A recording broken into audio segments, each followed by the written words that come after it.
श्री बांके बिहारी तेरी आरती गाऊं,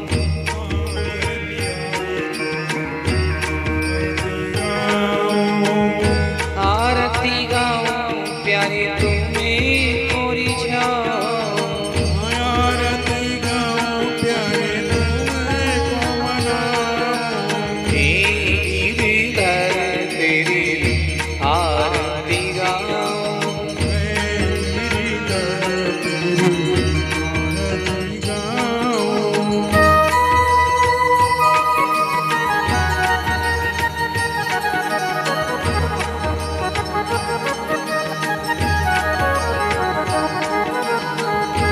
मोरे मुकुटे प्यारे शीश पे सोए,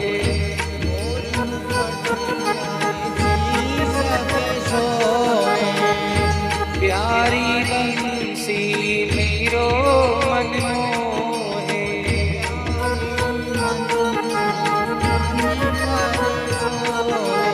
देख छवि बलि हारी में जाऊं,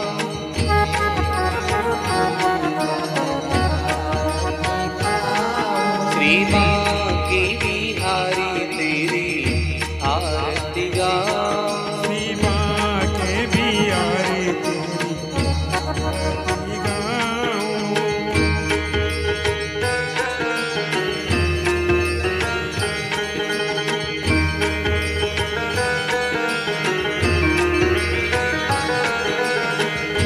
चरणों से निकली है गंगा प्यारी,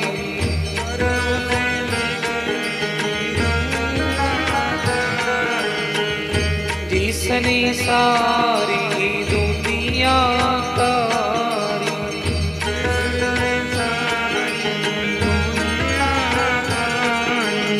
उन चरणों की मैं तो दर्शन पाऊं,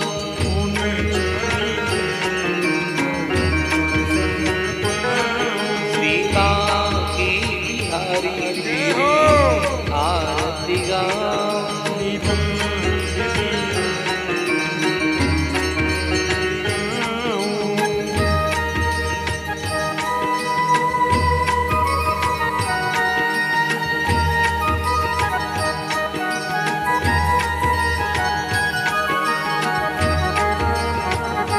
दासी अनाथ की नाथिया पियो,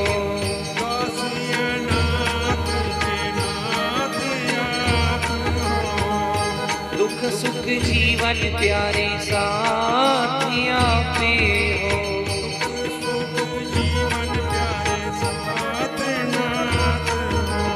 हरि चरणों में बलि बलि जाऊं,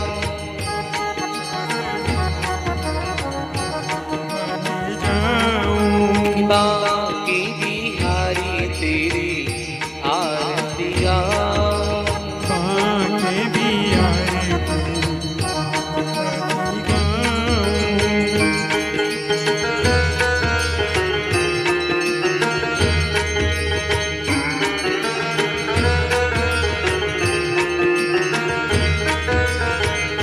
श्री हरिदास की प्यारी तुम हो,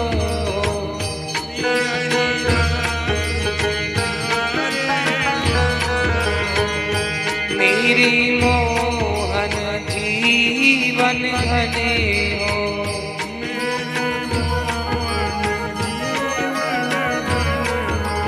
देख छवि बलि हारी में जाऊं,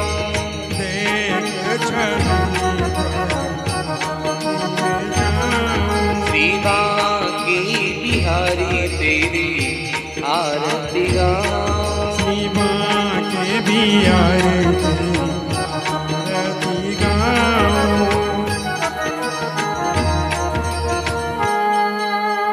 बोली श्री बांके बिहारी लाल की जय हो।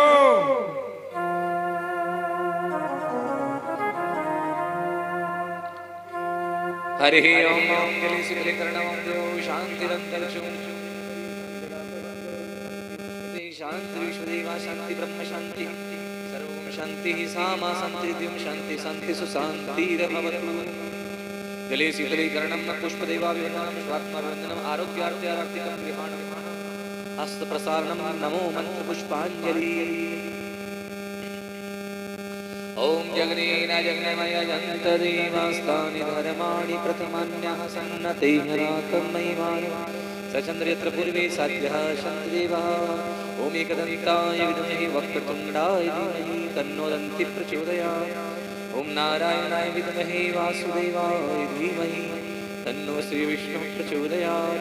ओम महालक्ष्मीश्च विद्महे विष्णुपत्नी च धीमहि तन्नो लक्ष्मी प्रचोदयात्। ओम हंसाय विद्महे परमहंसाय धीमहि तन्नो श्रीसुखः प्रचोदयात्। सेवन्तिकामकलचम्पकपाटलब्धि पुन्नागजातिकर्वीलरसालपुष्पै बिल्वप्रवाल तुलसीदलमञ्जरी वित्वं पूजयामि जगदीश्वरमी प्रसीद। मंत्रपुष्पाञ्जलि कृष्णार्पणमस्तु। बोलिए स्वस्ति श्री गणपति भगवान की जय, सद्गुरुदेव भगवान की जय, अनंत बलवंत हनुमंतलाल की जय, सावरिया सेठ की माता की गौ माता की गंगा यमुना मैया की सत्य सनातन धर्म की अनंत बलवंत हनुमंतलाल की राजा रामचंद्र भगवान की गिरिराज धरण की श्रीमद् भागवत महापुराण की जय जय श्री राधे श्याम।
स्वस्ति श्री गणेशाय नमः, श्री सरस्वती नमः, श्रीमद्गुरुचरणकमलेभ्यो नमः।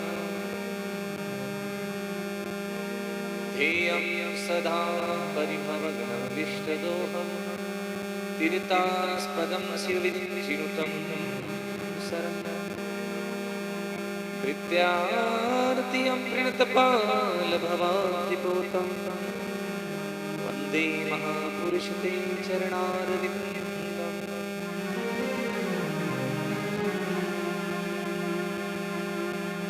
गयाननामृतगणादिसेवितं कप्पितजम्बुफलचारुभक्षणम् उमाशुतं सुखविनाशिकारकं नमामि विघ्नेश्वरपादपङ्कजम्।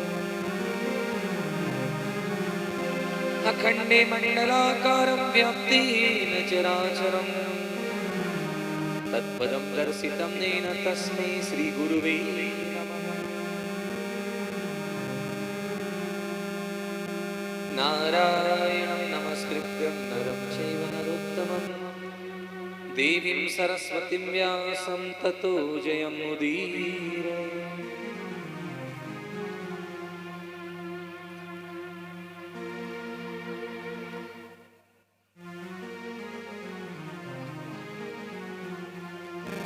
अतुलित बलधामं हेमसेनापदेहं तनुजीवनकृशानं ज्ञातिनामकृतम्।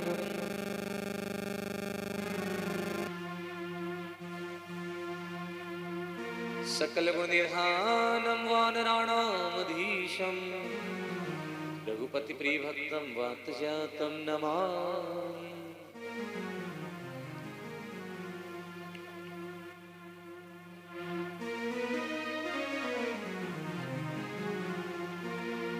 कृष्ण त्वदीय पदपङ्कजी पञ्जरान्ते अद्धैविसतु मे मानस राजहंसः प्राणमर्याण समीकफवात पित्तै कण्ठावरोधनिस्वर्णं कुतस्ते।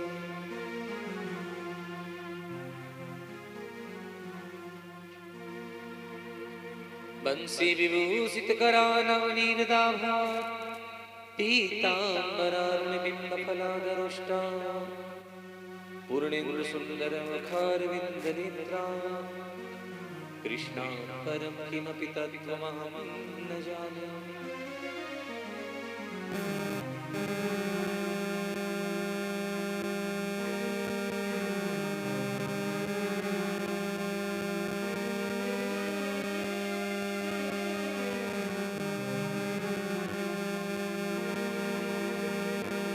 अस्ति स्वस्तरुणी पराकल्पप्रशूनाप्लुतं वस्तु प्रस्तुत वीणादलहरिनिर्वाण निर्व्याकुलम् तिस्रनिमतिनिविपुलसर्गोऽपि सहस्रावृतम् हस्तन्यस्तन्तापवर्गमलोदारं किशोराकृतिम्।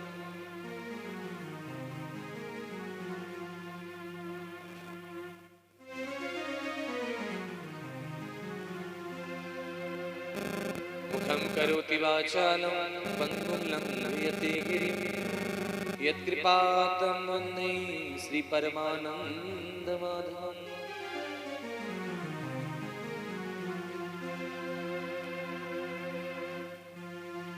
बोली स्वस्ति श्री गणपति भगवान की जय, सद्गुरुदेव भगवान की जय, बालकृष्ण लाल की जय, द्वारिकाधीश की जय, अनंत बलवंत हनुमंत लाल की जय, सांवरिया सेठ की जय, श्रीमद्भागवत महापुराण की जय। जय श्री राधे श्याम।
Hey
हरे माधवेति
जय गोपी चित चोर प्रभु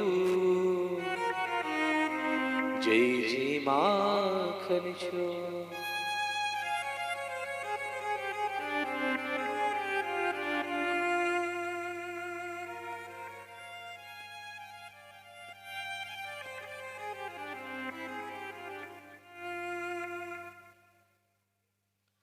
बोले वृंदावन बिहारी लाल की।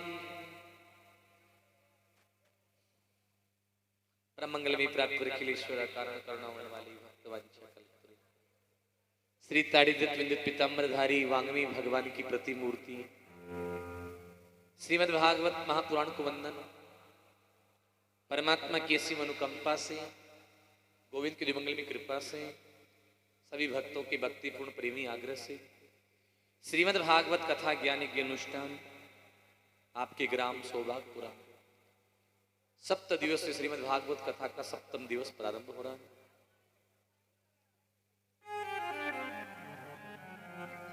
कल तक भागवत कथा में आप सब लोग सुन रहे थे, सब ब्रजवासियों ने मिलकर के भगवान की विवाह उत्सव में भाग लिया, अर्थात सब यदुवंशियों ने ठाकुर जी का विवाह उत्सव मनाया। रुक्मणी जी बड़ी प्रसन्न है द्वारिकाधीश प्रभु को पति रूप में पा गया। सज्जनों, व्यक्ति इतना प्रगति करता है उसके शत्रु भी उतने हो जाते। कामस्तु वासुदेवान् स्वदत्त प्रागरुद्रमन्युना देहोपपत्ते भूयस्तमेव प्रतिपद्यते। सुखदेव जी कहते राजन, आज रुक्मणी जी का भगवान के संग विवाह हुआ तो प्रथम पुत्र को जन्म दिया जिसका नाम है प्रद्युम्न। यस्य से प्रकृष्ट स प्रद्युम्न, जिसके जीवन में सुंदर प्रकाश है वो प्रद्युम्न है।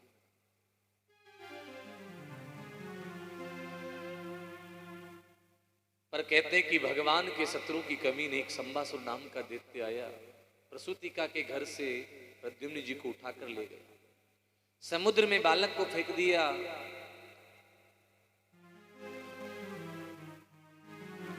पर जितने तारे गगन में उतने शत्रु होए, प्रजा पे कृपा रघुनाथ की तू बाल न भाको। जिसकी रक्षा भगवान स्वयं करे उसका कौन बिगाड़े, जानकी नाथ सहाय करे जब। सज्जनों, संबासुर दैत्य ने उस बालक को उठा के समुद्र में फेंक दिया। कहां फेंक दिया? उसी समय एक मछली का मुंह बाहर निकालना हुआ, और जैसे मछली ने मुंह बाहर निकाला तो तुरंत तो बालक उसके उदर में चला गया। पर बराबर पोषण मिल रहा है, बालक मरा नहीं, जीवित है। उसी मछली को एक पहेलिया ने जाल में फंसा लिया और संबासुर के बेच दिया, क्योंकि राक्षसों का ऐसा ही कार्य होता था। वहां मछली को जब चीरा गया तो उसमें बालक जीवित अवस्था में निकला। उसी समय नारद जी ने आकर विद्यावती से बोल दिया, देवी ये तुम्हारा पति है, इसको तुम रख लो अपने पास।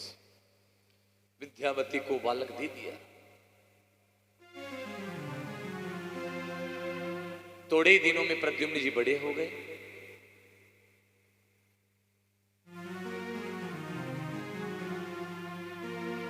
प्रेम से बोलो जय श्री कृष्ण। थोड़े ही दिनों में यौवन को प्राप्त हो गए। एक दिन प्रद्युम्न जी ने पूछ लिया विद्यावती से कि देवी, एक तरफ है तुम्हारा लालन पालन, एक तरफ तुम्हारा ये प्रेम, तुम हो कौन, मैं कौन हूं, मुझे बताओ। तो विद्यावती ने सारी कहानी उनको सुनाई कि भवान नारायण सुतः संबरेणो हतो गृहा, अहम तेदि कृता पत्नी रति काम भवान प्रभु। आप भगवान नारायण के बेटा प्रद्युम्न बनकर के आए। आप पूर्व जन्म में मेरे पति थे, आपका नाम कामदेव था, मैं रति थी। जब शिवजी ने काम को भस्म कर दिया था ना, तो रति रोने लगी। तो शिवजी ने कहा, देवी तुम्हें तुम्हारा पति प्राप्त हो जाएगा द्वापर युग में। कब मिल जाएगा? जब जदुवंश कृष्ण अवतारा, होई हरई महामयी भारा, कृष्ण तने होई पति तोरा, और वचन अन्यथा होई न हो। कृष्ण तने होई पति तोरा, तुम्हें तुम्हारा पति प्राप्त हो जाएगा द्वापर में। जब भगवान लीला करेंगे, रुक्मणी जी के संग विवाह होगा, भगवान के बेटा बनकर के तुम्हारे पति आएंगे। नाति दीर्घेण कालेन सकाष्ठे रूढ़ियो वना। थोड़ी दिनों में प्रद्युम्न जी जवान हो गए। विद्यावती ने सारी बात उनको बता दी। सुखदेव जी भगवान कहते, राजन, विद्यावती के संग प्रद्युम्न जी ने विवाह किया और संबासुर का वध करके जब द्वारिका लौटे तो ठाकुर जी के 16,107 पाणी ग्रहण संस्कार और हो गए। कितने हो गए टोटल? 16,108 हो गए। सुखदेव जी कहते, राजन, अब एक एक का नाम लेंगे तो भैया कल तक तो पूरे हो ही जाएंगे। भगवान के 16,108 विवाह में प्रथम विवाह किसके संग हुआ? बोले रुक्मणी जी के संग हुआ, आपने कल सुना। और दूसरा विवाह भगवान का हुआ भालू की पुत्री के संग। अरे भाई, ये भालू की पुत्री से भगवान ने विवाह क्यों किया? बोले सत्राजित नाम के राजा थे, उनके पास एक ऐसी मणि थी जो रोज 8 बार सोना देती थी। 8 बार का मतलब होता है 2 क्विंटल सोना। उसका 10 घंटे प्रतिदिन पूजन होगा तो देगी, नहीं तो नहीं देगी। अब आजकल 2 माला तो फेरते नहीं कि ठाकुर जी माँ को काम है जाए।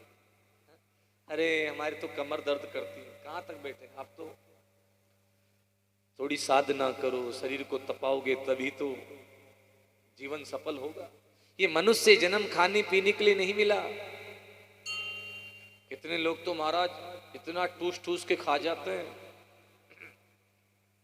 मैंने कहा ना, भजन नहीं वजन बढ़ा रहे। बोलो राधे राधे। यात्रा में भी बहुत से लोग तो ऐसे ही यात्रा में जाते हैं, भाई साहब प्लेटफार्म कौन सा आया, फलाना आया, क्या मिलता है यहाँ, बोले पकोड़ा मिलता है, लिया आओ, पकोड़ा दबा लिया, आगे मिली जलेबी, जलेबी खा ली, वो पचा नहीं, उसके पहले दूसरा और खा लिया, आंखें गेलिया उल्टा कर लिया। बोलो राधे। खाओ उतना खाओ जितना तुम पचा सको। और दूसरी बात यह है, खाने से पहले विचार भी करो, क्या भगवान प्रसन्न है, क्या हमने भगवान के लिए कुछ किया पहले। बहुत से लोगों का नियम होता है, पूजा करेंगे, पाठ करेंगे, माला जपेंगे, फिर ही कुछ ग्रहण करेंगे। अरे यहाँ तो सुबह उठता ही नाच तो चालू जाओ। बोलो राधे। ऐसा नहीं करो भैया, कुछ त्याग व्यक्ति को भगवान के लिए करो। क्या भरोसा है इस जिंदगी का। जीवन बड़ा अनमोल है, बार बार नहीं मिलता है, एक ही बार चांस मिलता है। कुकर सुकर भी लाइन में लग रहे हैं, हाँ उनको भी आना ही, आई मनुष्य बनना है उनको भी एक दिन।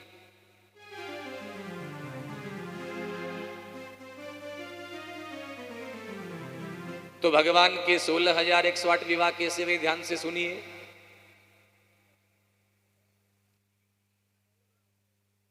तो पहला विवाह किसके संग हुआ, रुक्मणी जी के संग। दूसरा विवाह भालू की पुत्री के संग हुआ। भालू की पुत्री से भगवान का विवाह कैसे हुआ, तो ध्यान से सुनोगे तो समझ में आएगा।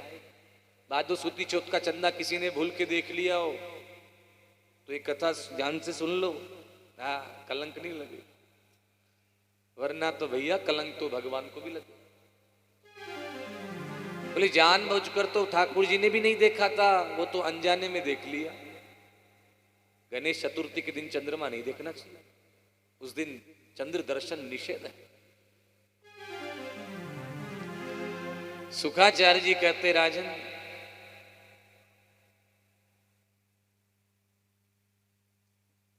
सत्राजित नाम की राजा थे, उनके पास एक मणि थी। मणि पहनकर भगवान की सभा में आए तो भगवान ने कहा, राजन तुम एक बात बताओ, तुम्हारे घर में कुल कितने सदस्य हैं। बोले मैं हूं, मेरी पत्नी, मेरा भाई है, मेरी बहन, बेटी है और 3 तुम हो, यानी 3.5 प्राणी हो। बेटी तो पराया धन है। अच्छा तो इतने धन का तुम करते क्या हो, इस मणि को हमारी प्रजा में जमा करा दो। लेकिन मना कर दिया। किसने, सत्राजित ने मना कर दिया, नहीं नहीं मैं आपको मणि नहीं दे सकता, ये तो मेरी मणि है। भगवान ने कहा, भैया तो कोई बात नहीं, हम जबरदस्ती नहीं कर सकते, तुम तुम्हारी मणि ले जाओ। मणि पहनकर वापस सत्राजित घर आया, संयोग से उसका छोटा भाई मणि पहनकर चला गया। छोटा भाई मणि पहनकर चला गया। सिंह ने उसको मार दिया जब शिकार खेलने गया तो, और कहते सिंह के चरण में वो मणि फंस गई। उधर से आ रहे थे जामवंत जी, जामवंत जी ने देखा कि भैया किसी सिंह के चरण में मणि है, तो सिंह को मार के मणि को छुड़ा लिया। उधर मणि को लेकर जामवंत जी चले गए, हाँ, और इधर भगवान को झूठा कलंक लग गया। जय हो। भगवान को रात भर निंद्रा नहीं आई। सत्राजित ने कहा भगवान के लिए, अरे इनकी तो आदत नहीं गई, ये बचपन में तो माखन की चोरी करके खाते थे, अब बड़े हो गए तो मणि की चोरी करने लग गए। सारी द्वारिका की जनता कहती थी, अरे दुष्ट हमारे प्रभु को कलंक मत लगा, लेकिन उसने तो कह दिया। भगवान ने गर्गाचार्य से पूछा, गुरु जी ये कलंक क्यों लगा है। बोले तुमने भादो सुदी चौथ का चंदा देखा है ना, नहीं देखना चाहिए। आज मणि की खोज में जा रहे हैं। जहां सिंह मरा हुआ था वहां भालू के चरण चिन्ह थे, और जहां भालू के चरण चिन्ह थे आगे गए। प्रसेन मरा हुआ था, जहां सिंह के चरण चिन्ह थे उनको देखते देखते आगे गए। सिंह मरा हुआ मिला, वहां भालू के चरण चिन्ह थे, उनको देखते देखते गुफा के द्वार पर ठाकुर जी चले गए। एक बालिका उस मणि से खेल रही थी। भगवान ने इतना ही पूछा कि बालिका तुम्हें मणि कहां से लाई, बस वो तो रोने लगी। और रोती रोती भीतर आई तो ठाकुर जी भी उसके पीछे पीछे आए, और जामवंत जी ने कुछ नहीं देखा कि कौन आ रहा है कौन नहीं आ रहा है। आते ही भगवान से युद्ध चालू कर दिया।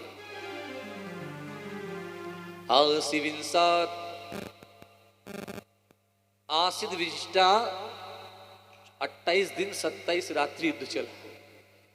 बोलो राधे राधे।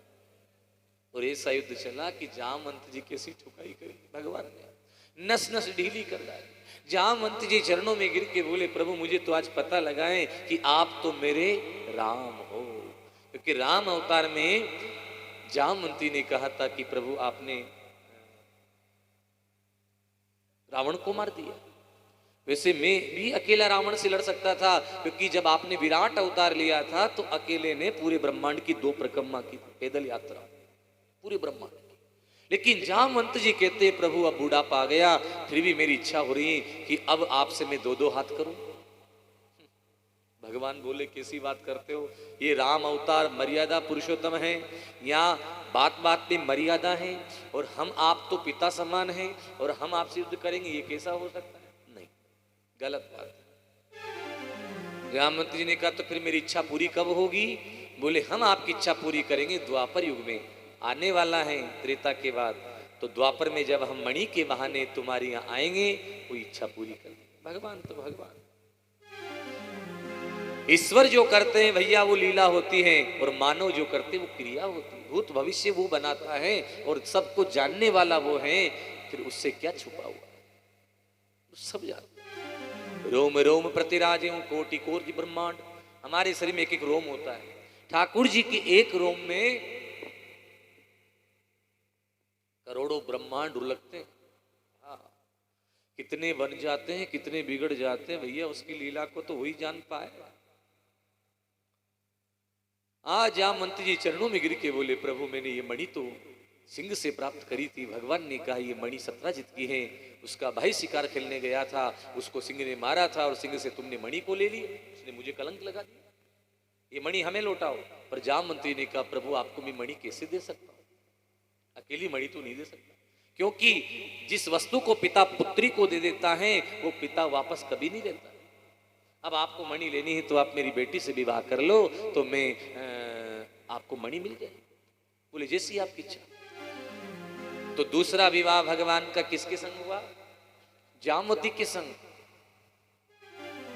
और मणि भगवान को दे दी। तो आकर के भगवान ने जब मणि सत्राजित को लौटाई तो द्वारिका की जनता ने, सबने सत्राजित को गाली देना शुरू कर दिया। अरे दुष्ट, तूने प्रभु को झूठा कलंक लगाया, हमने कहा था कि हमारे प्रभु मणि की चोरी क्यों करेंगे, ये मणि तो जामवंत जी के पास थी, क्षमा याचना मांगी।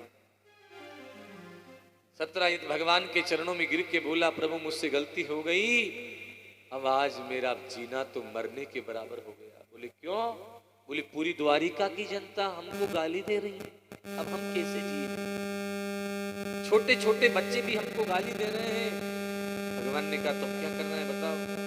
सत्राजित ने कहा, प्रभु आप मेरी पुत्री से विवाह कर लो, तो मैं आपका रिश्तेदार हो जाऊंगा, ससुर बन जाऊंगा। तो भगवान ने कहा, जैसी तुम्हारी इच्छा। और तीसरा विवाह सत्यभामा का भगवान के संग हो गया, और वो मणि दहेज में भगवान को दे दी। बोलो राधे राधे।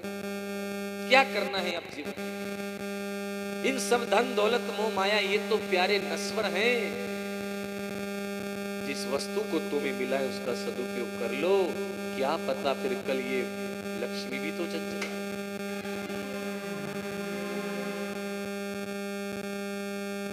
बोलो राधे राधे। सत्राजित को मणि दी, सत्राजित ने वापस भगवान को कन्यादान कर दी। तीसरा विवाह सत्यभामा के संग हुआ, चौथा विवाह यमुना जी के संग हुआ। बोलो राधे राधे। एक बात कहना चाहता हूं कि कल किसी को यहाँ लॉकेट मिला था क्या?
आज भगवान का ये तीसरा विवाह सत्यभामा जी के संग।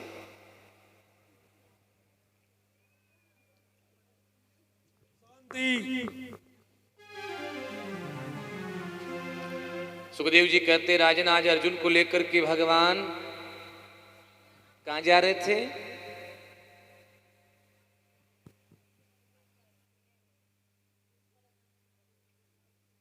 इंद्रप्रस्थ जा रहे थे, जिसका नाम आज दिल्ली कर दिया।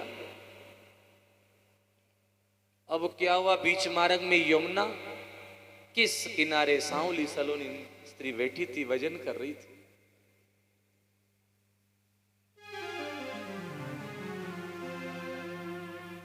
तो अर्जुन ने पूछ लिया, देवी इस नितांत वन में तुम यहां क्या कर रही हो? उसने अपना परिचय दिया और कह दिया, अहम देवस्य सवितुर्दुहितां पतिमिच्छति विष्णुं वरिण्यं वर्द तप परमास्थिता। मैं भगवान विष्णु को पति रूप में पाने के लिए तप कर रही हूं। किसने कहा? यमुना ने। मैं सूर्य की पुत्री हूं, यमराज की बहन हूं, कालिंदी मेरा नाम है।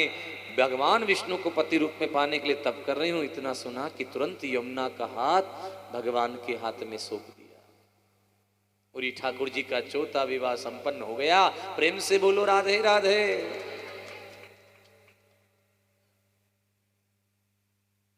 चौथा विवाह भगवान का यमुना जी के संग संपन्न हो गया। पांचवा विवाह मित्र अरविंद नाम के दो भाई थे, उनकी बहन का नाम था मित्र वृंदा, और मित्र वृंदा जी का विवाह भी भगवान के संग हो गया। तो कितने विवाह हो गए? 5 हो गए ना, कि 4 ही हुए?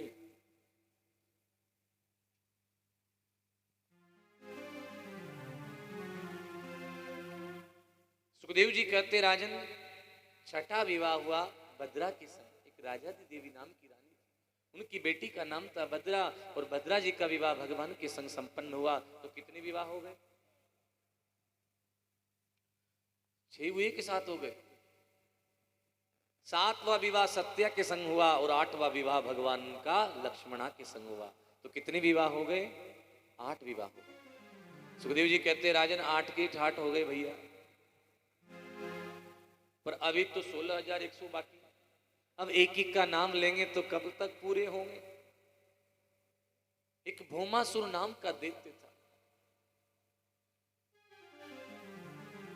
अनेकों राज्यों में जाता, राजकुमारियों को पकड़कर जेल में डालता। जब उसे पता लगा कि 20,000 हो जाएगी तो एक ही मुहूर्त में मतलब ब्याह कर लो। ठाकुर जी को पता लगा ये दुष्ट ऐसा करता है। सत्यभामा को लेकर के गए और जैसे भौमासुर का उद्धार किया। ये भौमासुर कौन था? पृथ्वी का बेटा था। लेकिन व्यक्ति की बिगड़ने के 4 कारण होते हैं। एक तो रूपम, एक तो सुंदरता व्यक्ति को बिगाड़, एक जवानी, एक ज्यादा धन का होना, और एक पद का मिल जाना। अगर ये चारों व्यक्ति के पास हैं और विवेक नहीं है तो व्यक्ति को बिगड़ना ही पड़ेगा। और बिनु सत्संग विवेक न होई, राम कृपा बिनु सुलभ न सोई। प्रभु की कृपा के बिना विवेक नहीं मिलता है, सत्संग के बिना कुछ नहीं होता। तो राजन एक भौमासुर नाम का दैत्य था।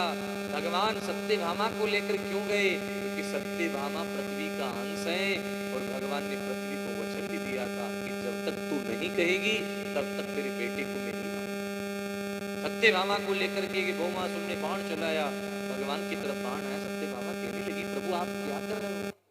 आप देख ही रहे हो, आप बाण क्यों नहीं चला?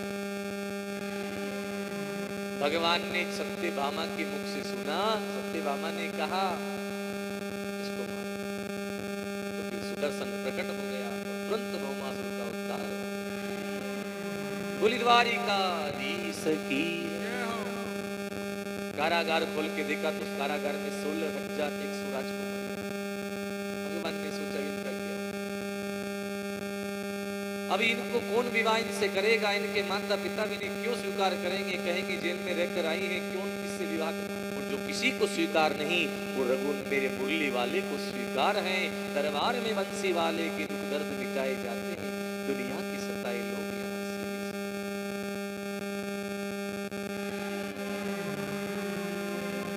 बोलो राधे राधे। आज सुखदेव जी कहते राजन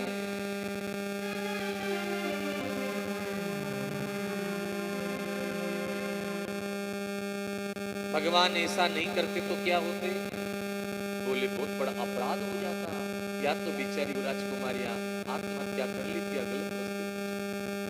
और जो शास्त्र कहते आत्महत्या करना बहुत बड़ा पाप है और गलत रास्ते पर जाना डबल पाप।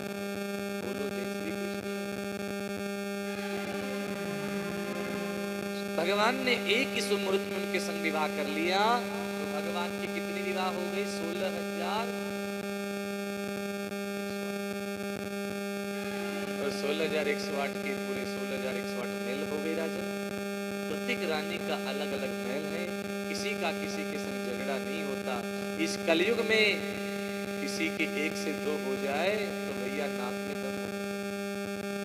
बोलो राधे। क्यों कैलाश जी आवाज तो आ रही है?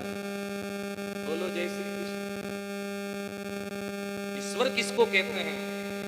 करतु अकर्तु करतु न समर्थ, जो करने के बाद न करे, न करने के बाद जो करे। भैया ईश्वर और जीव में तो बहुत बड़ा अंतर है, बहुत बड़ा अंतर है। क्यों? क्योंकि ये कलयुग है तो क्या हुआ भैया, भगवान तो आज भी यही है पर विश्वास रखना पड़ेगा। तो राजन भगवान की 16,108 विवाह हुई। वैसे तो हम 16,108 तो गिनती की बात कर रहे हैं। वैसे तो भैया वो तो जगत के पति हैं, प्रत्येक आत्मा का पति ही परमात्मा है। और देखा जाए तो न कोई स्त्री है न कोई पुरुष है, प्रत्येक आत्मा का पति ही तो जगतपति जगदीश है। बोलो राधे।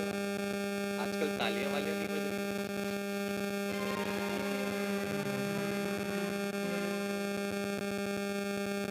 कोई का कलेश हो रही हो भाई, कथा पूरी हो गई। बोलो जय श्री कृष्ण। आज्ञा मायरा की याद आ रही है। देखो अभी क्या होता है, विचार करेंगे। बोले वृंदावन भी हरिलाल। सुखदेव जी कहते राजन 16,108 भगवान की महल में 16,108। भगवान जब महल में आते तो 16,108 रूप हो जाते हैं, महल से बाहर आते भगवान का एक रूप हो जाता है। ऐसी लीला कौन किस कर से करता है?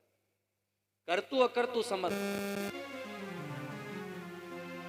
सुखदेव जी कहते राजन किसी रानी का किसी के संग झगड़ा नहीं होता, ईर्ष्या नहीं।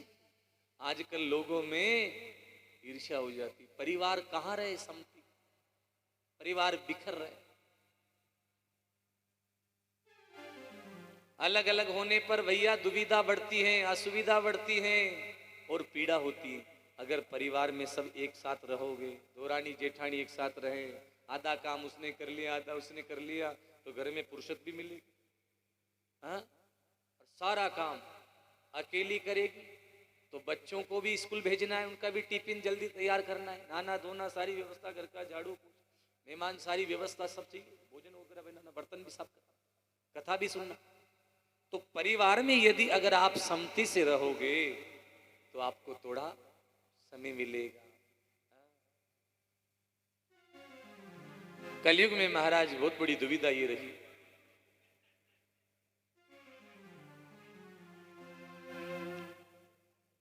तो रुक्मणी जी के चेहरे पर कभी क्रोध नहीं आता।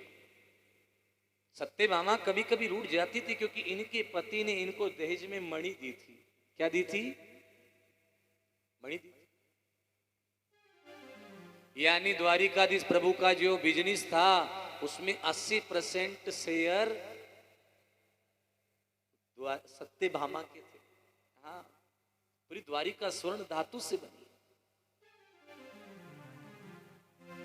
मणि को तो दोबारा फिर एक बार चोरी हो गई, सुदनवा ने चुरवा लिया, अक्रूर ने मणि रख ली। भगवान के लिए फिर बलराम जी ने कहा कि कन्हैया देख मणि तेरे पास ही होगी। अरे वाह रे भाई वाह, एक बार क्या कलंक लग गया, फिर भी हमारा ही नाम ले रहे हो। पता लगा कि सुदमनाव ने मणि को चुराया था तो उसका उद्धार किया। उससे पूछा गया था तो पता लगा अक्रूर जी के पास मणि है। अक्रूर जी से कहा अब आप एक काम करो, ये मणि तुम्हारे पास ही रखो, हम नहीं रखेंगे। तुम 10 घंटा इसका पूजन करो, ये तुम्हारी सजा है। जितना भी सोना इसका प्राप्त होता है, स्वर्ण धातु, वो हमें खजाने में प्राप्त होना चाहिए। बोले द्वारिकाधीश, तो हम चर्चा कर रहे थे कि रुक्मणी जी के चेहरे पर कभी क्रोध नहीं आता, इसलिए तो पूरी द्वारिका की जनता कहती है भगवान रुक्मणी जैसी रानी सभी को, रुक्मणी के चेहरे पर कभी क्रोध नहीं आता। आज भगवान थोड़े से उदास बैठे थे,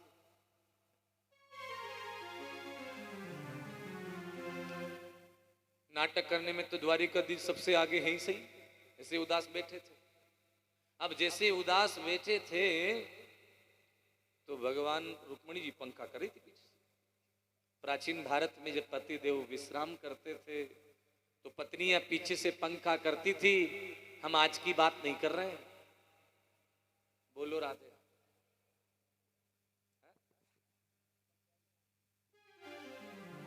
आज तो इलेक्ट्रॉनिक सब व्यवस्था हो रही है महाराज, फिर भी पति की सेवा पत्नी को करना चाहिए।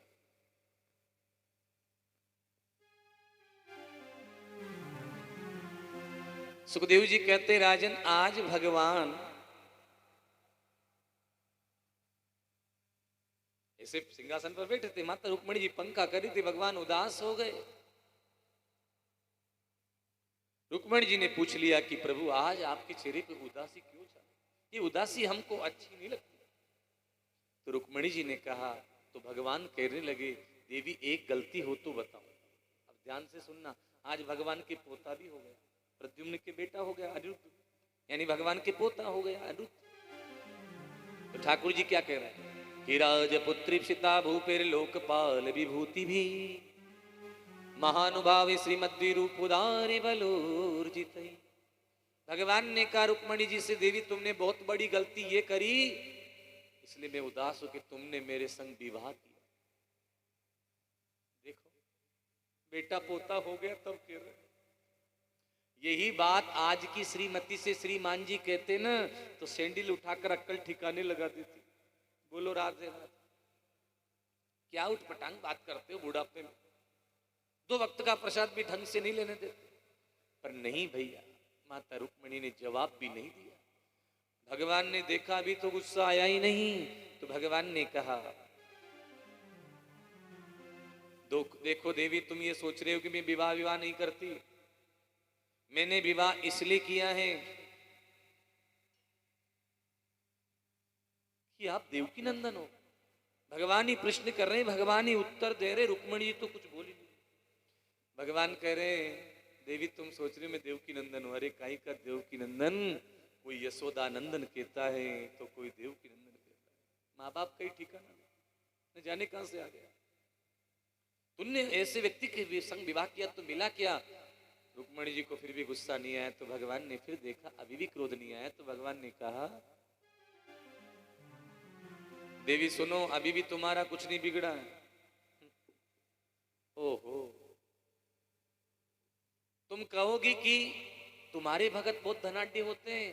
अरे काहे के धनाढ्य होते हैं, ताल मजीरा लेकर भजन करते रहते हैं। कबीरा सब जग निर्धना, धनवंता नहीं कोई, और धनवंता वही जाने जाके राम नाम। दुनिया में धनी कौन है, जिसके पास राम रतन रूपी धन है वही दुनिया का धनी है। ये खरे खरे नोट लेकर जाना चाहते हो तो ये नहीं चलते हैं। आजकल क्या है कि लोगों को थोड़ा बहुत विदेश की यात्रा मिल जाए, प्लेन में बैठ जाए, विदेश हो जाए 2-4 बार, ओ फिर तो मत पूछो, भारतीय लोगों को तो भारतीय समझते ही नहीं। एक बार क्या हुआ कि पढ़े लिखे बच्चे जो थे विदेश से पढ़कर आए। अब जैसे भारत आए तो भारत में आते केवट से कहा भैया हमें थोड़ा गंगा में घुमा दो। अब वो गंगा को गंगा मैया थोड़ी समझते हैं, वो तो गंगा को नदी मानते। केवट ने कहा बिल्कुल हम घुमाएंगे, आपको पार भी लगाएंगे, क्योंकि हमारे पूर्वजों ने राम को पार लगाया, हम तुमको पार लगा दें। आओ चलो नौका में बैठो। अब जैसे ही केवट ने नौका में बिठाया किनको, बच्चों। अब वो बच्चे जैसे नौका में बैठे तो केवट ने गाना शुरू कर दिया भजन। पायो जी मैंने राम रतन धन पायो। बच्चे बोले भैया ये पुराने पुराने गाने क्या गाता है, नया नया बढ़िया फिल्मी गाना गाओ। केवट ने कहा भैया हमको फिल्मी गाना नहीं आता है, हमारे पूर्वजों ने राम का नाम लिया तो पार लग गए, हम भी प्रभु का नाम लेंगे तो हम भी पार उतर जाएंगे, हम क्यों गाएं फिल्मी गाना, हमें क्या मतलब है किसी एक्टर से। तो वो बोले कि तुम्हें ये भी पता है, तुम यहाँ रहते हो भारत में, इंग्लैंड की राजधानी क्या है। केवट बोला उससे मुझे मतलब नहीं है, मेरे को पता भी नहीं। अच्छा तुम ये बताओ इंग्लैंड में कितने एडवर्ड है। एडवर्ड क्या होते हम नहीं जानते। कुछ प्रश्न ऐसे किए सब बच्चों ने और ये कह दिया केवट से कि तेरा तो जीना बेकार है। केवट ने कहा अच्छा मेरा जीना बेकार है, चारों कह रहे हैं, तो फिर मैं इनको पार लगा रहा हूं जो मूर्ख हूं। ठीक है आज अब देख लो। केवट ने नौका बीच में ले गया, बीच में ले गया और कहता है भैया सुनो मेरी बात, ये नौका इधर न जाए इधर न जाए क्योंकि भंवर में आ जाए, अब आगे कैसे जाए। अब मैं तुमसे पूछूं का तुमको तैरनो आवे। अब वो बोले भैया तैरनो तो नहीं आवे, नहीं आवे। तो सुनो तुम्हारे इंग्लैंड विदेश और तुम्हारे जो शेक्सपियर जो नाटक लिखा तुम कह रहे हो सबको बुला ला, वही तुम्हें पार लगाई, हम तो नहीं लगा रहे पार। केवट तो कपड़े इकट्ठे बांध के अपनी पोटली और गंगा में कूद गया। संसार रूपी भवसागर में वो व्यक्ति डूबता है जो भगवान को याद नहीं करता है, और जो भगवान को याद करें, भगवान को सुमरिन करें, वो पार लगता है, डूबता नहीं। बोलो राधे राधे।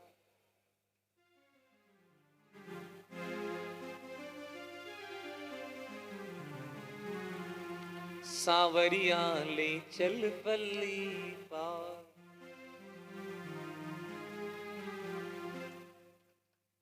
तो रुक्मणी जी पंखा कर रही थी, भगवान ने कहा देवी, अरे भी तो गुस्सा नहीं आया। भगवान ने फिर कहा देवी तुम ये सोच रहे हो कि मैं विवाह नहीं करती, पर मैंने इसलिए विवाह किया है कि आप बहुत सुंदर है। अरे रुक्मणी जी ने कुछ कहा ही नहीं, भगवान ही कह रहे हैं, उत्तर भी दे रहे हैं। तो क्या कह रहे हैं, काई का सुंदर, कालिया नाग को हमको सांवलिया बना दिया कालिया नाग ने पैक पैक करके, तो और तुमने ऐसे सुंदर सुंदर बढ़िया बढ़िया राजकुमारों को छोड़ दिया, हमसे विवाह कर लिया, तो मिला क्या। रुक्मणी के चेहरे पर फिर भी क्रोध नहीं आया। भगवान ने देखा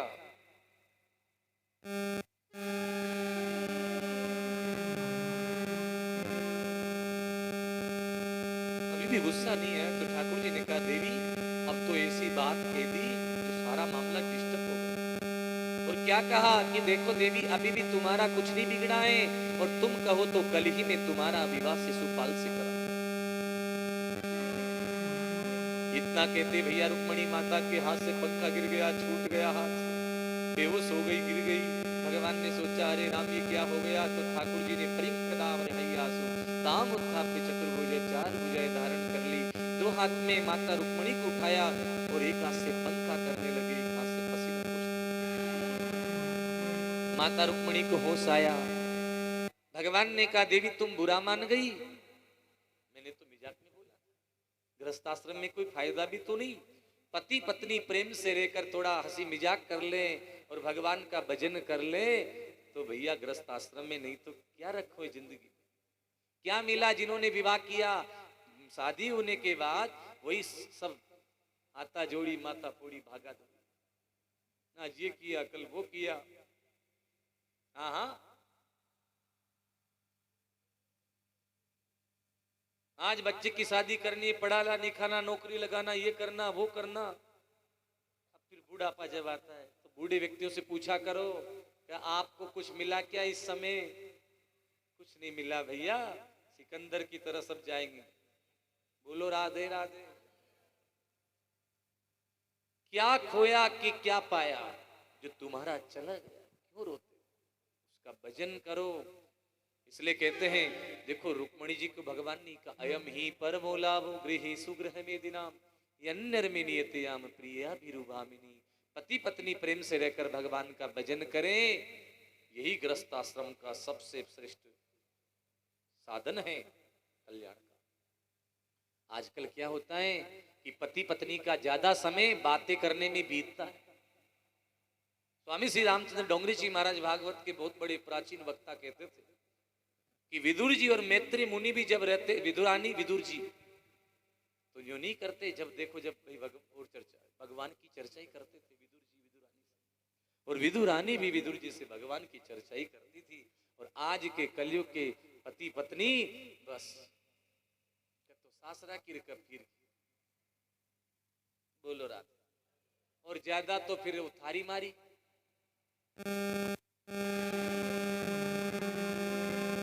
प्रेम से बोलो जय श्री कृष्ण। जय श्री कृष्ण के पीछे से आवाज नहीं आती, कंजूसी मत करो। देखो ये मौका बड़ी मुश्किल से मिलता है। तो रुक्मणी जी अब जवाब दे रही है, और क्या कह रही है? प्रभु आपने कहा जो बिल्कुल सही कहा। क्या कहा? कि मेरा आपका विवाह नहीं होना चाहिए, बिल्कुल सही बात है। मैं प्रकृति से आरब्ध एक नारी और आप जगत के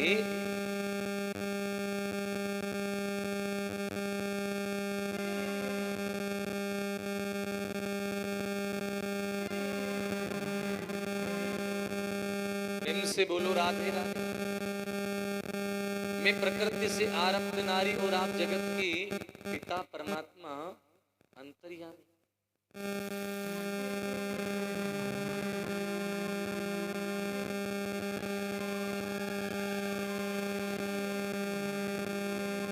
द्वारिकाधीश की। तो रुक्मणी जी कहती किसी जीव का सामर्थ्य नहीं होता है कि वो भगवान की शरणागति ग्रहण करे, जिस पर उसकी कृपा होती वही सत्संग में आता है, वही उसके नाम को ले पाता है। किसी के बुलाने से प्रहलाद जी कहते हैं सप्तम स्कंद में भागवत में कि प्रभु किसी की रटाने से आपका नाम किसी को नहीं आता, किसी के बुलाने से कोई सत्संग में नहीं आता है, जिस पर उसकी कृपा होगी तभी व्यक्ति सत्संग में आएगा, उसके नाम को गाएगा सुनेगा।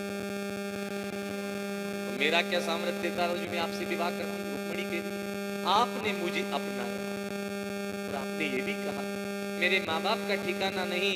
मैं कहना चाहती हूँ कि परमात्मा के भी कोई माँ बाप होते हैं क्या? परमात्मा के तो कोई माँ बाप होते ही नहीं, और आप जबरदस्ती किसी को माता पिता बनाओ तो हमें कोई एलर्जी नहीं, कोई दिक्कत नहीं। न माता न पिता तस्य न भार्या न सुता।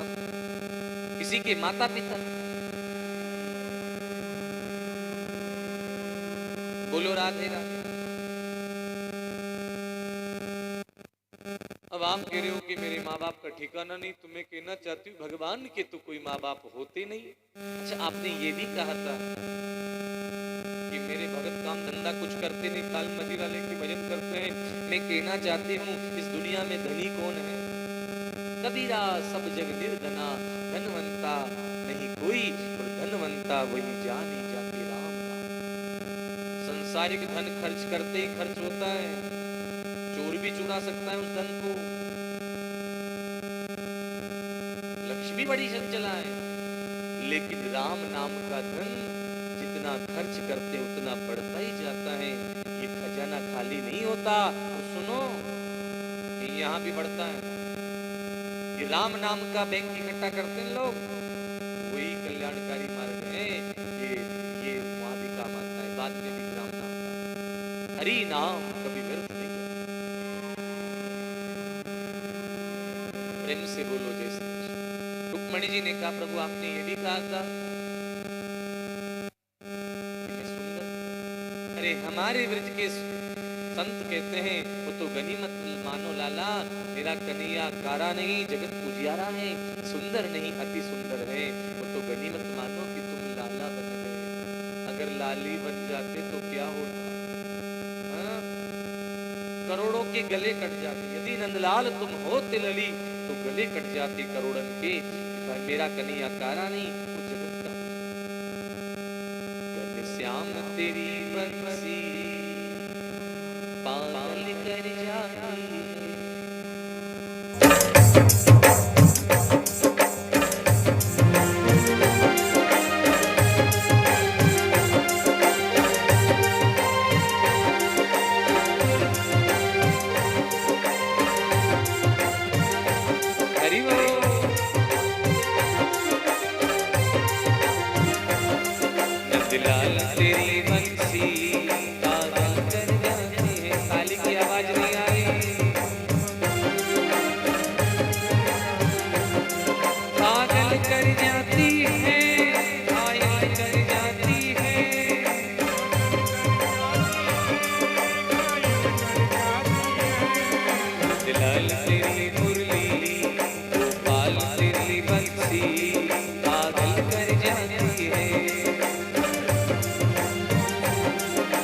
ताली तो बजाओ भाई हो।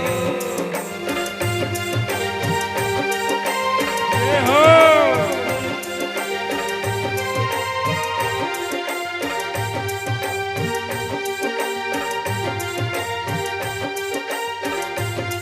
नंदलाल तेरी मुरली पागल कर जाती है।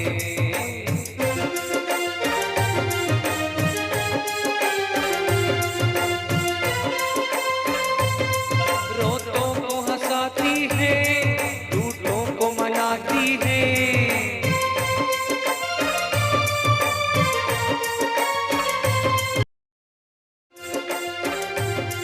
रूठों को मनाने की कला इसमें आती है।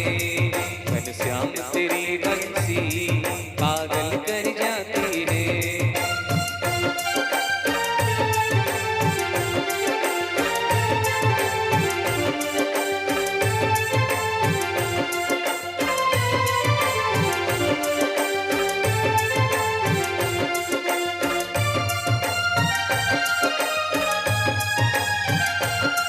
पागल कर जाती है, घायल कर जाती है।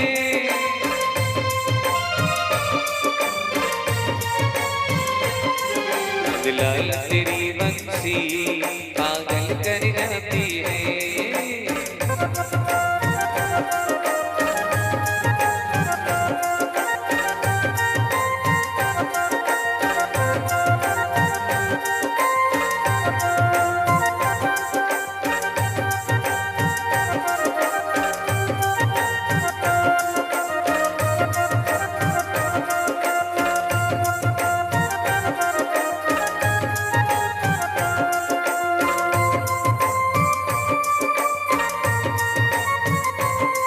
तुम गोरे होते तो क्या करती मोहन। गोरे होते तो तुम गोरे होते तो क्या करती मोहन। इस सांवली सूरत पर भी, इस सांवली सूरत पर भी दुनिया मर जाती है। दुनिया मर जाती है। नंदलाल तेरी बंसी पागल कर जाती है।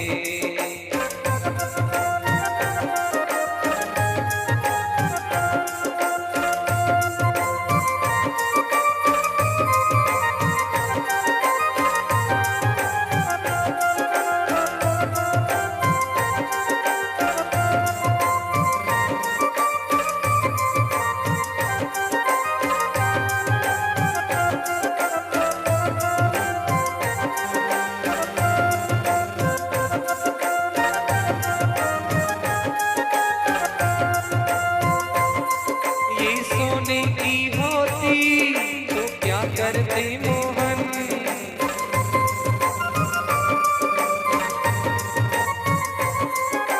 सोने की होती तो क्या करते मोहन। बांस की बंसी पर दुनिया मर जाती है।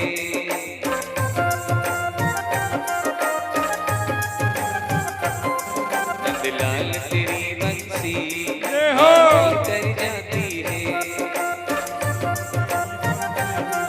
घायल कर जाती है। पागल कर जाती है, घायल कर जाती है। पागल कर जाती है, घायल कर जाती है। गोपाल तेरी मुरली, गोपाल तेरी बंसी पागल कर जाती है। घायल कर जाती है।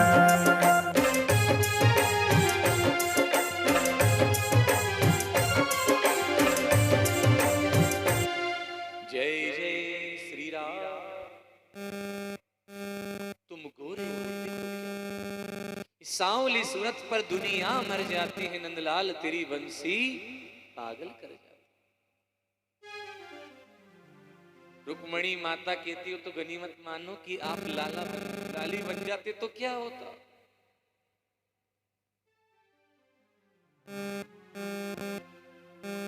प्रेम से बोलो राधे राधे। आदरणीय श्री सुखदेव जी कहते राजन,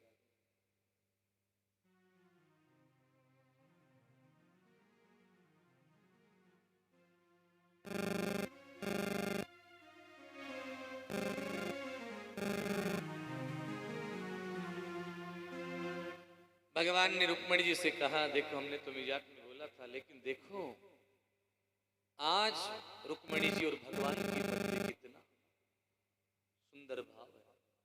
प्रतीक रानी की 10-10 बेटा हुई, एक एक सस्ता कृष्ण से पुत्रान 10-10 बला अजिन्युमान तो सर्वात संपदा। कितने बेटा हुई? 10-10 बेटा, और एक एक कन्या हुई। तो कितने हो गए भगवान के पुत्रों की संख्या? घर जाकर जोड़ बाकी लगा लेना हिसाब, और मोबाइल हो तो अभी लगा लो कैलकुलेटर से। भगवान के पुत्रों की संख्या कितनी हुई बताओ?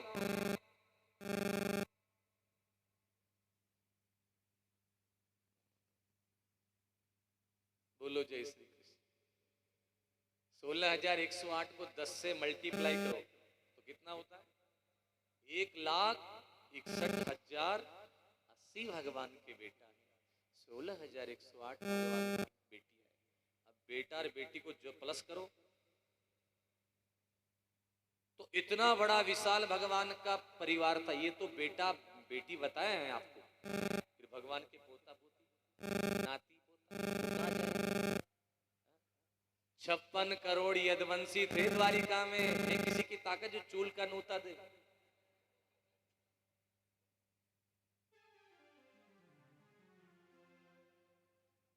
भगवान को नोता कौन दे सकता है? चूल का एक नहीं दिया था, पांडवों ने दिया था राजसूय यज्ञ में।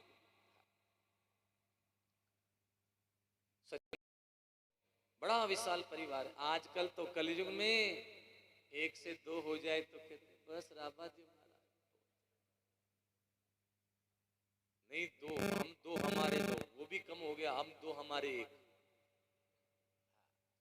ऐसा भी कहने लगे। आज ज्यादा पढ़ी लिखी मूर्ख जो होते हैं ज्यादा। बोलो जय श्री कृष्ण। अच्छा, एक समाज ये कहता है कि हम 2 हमारे 25। अगर मान लो यही कंडीशन रहेगी तो उनकी तो संख्या ज्यादा हो जाएगी। सरकार का नियम यदि लागू होता है तो सब पर बराबर होना चाहिए। तो भैया भगवान का तो बड़ा विशाल परिवार है। सुखदेव जी कहते राजन, इस तरह से भगवान के परिवार में सुंदर समय समय पर भगवान लीलाएं करते रहते हैं। आज भगवान ने विचार किया कि माता शत्रु, बताया ना, माता शत्रु पिता बेरी इन वालों न पाटी। जो माता पिता अपने बच्चों को समय पर सही शिक्षा वो शत्रु है। भगवान के पोता के भी 2 विवाह हुए। पहला विवाह हुआ रुक्मी की पोती के संग, भगवान के साले की पोती के संग। बोलो जय श्री कृष्ण।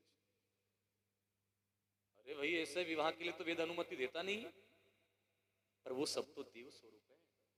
वो सब तो भगवान की लीला में सहयोग करने के लिए आए हैं। सुखदेव जी कहते बारात लेकर के गए थे ठाकुर जी, तो बलराम जी भी थे। तो बलराम जी ने कहा लाला रुक्मी से कहा ब्याई जी आओ, पासे फेंकने का खेल खेलते। अब पासे फेंकने का खेल खेल रहे थे तो बार बार में बलराम जी जीत रहे थे। तो क्या बोला ये, अरे तुम तो गंवारिया नेवक्स गोविदा यूयम गोपाल वन गोचरा, तुम लोगों ने तो गोचर है, तुमने तो गाय चराई है। आकाशवाणी ने भी कह दिया था कि बलराम जीत चुके हैं, फिर भी इसने अभद्र भाषा का प्रयोग किया तो बलराम से रहा नहीं गया और बलराम ने हल मूसल उठा के रुक्मी के भेजे में धर दिया। उसी में उसका खेल खत्म हो गया। अब होना क्या था, उधर तो मंडप में फेरे की तैयारी है और इधर भगवान के साले को भगवान के भाई ने निपटा दिया। अब उधर मीडिया वाले, कैमरामैन, न्यूज वाले सब आ गए, अखबार वाले आ गए और कहते हैं आप किसकी तरफ बोलो। इनको तो अखबार में उल्टी सुल्टी खबर छापनी होती है, उनको तो भरना पड़ता है। न्यूज वाले सबसे पहले खबर सुनाएंगे ना तो बुरी खबर सुनाएंगे। हमारे संत कहते हैं सुबह उठते अखबार जो पढ़ता है उसको बहुत बड़ा पाप लगता है। नोट कर लेना इस बात।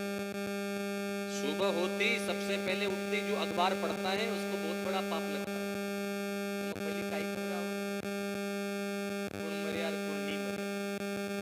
सबसे पहले यही खबर आती है, अच्छी खबर नहीं आती कि कहीं कथा हो रही है सौभागपुरा में, उसकी खबर आएगी तो लास्ट में आएगी। इसलिए आजकल हमने न्यूज वालों से संपर्क हटा रखा है। हमारी खबर छापते हैं तो फिर लास्ट में जगह मिल जाओ तो ठीक, चिन्ह तो जय श्री राम। बोलो राम। उसमें वही यही तो करते, विज्ञापन का पहले लेते हैं।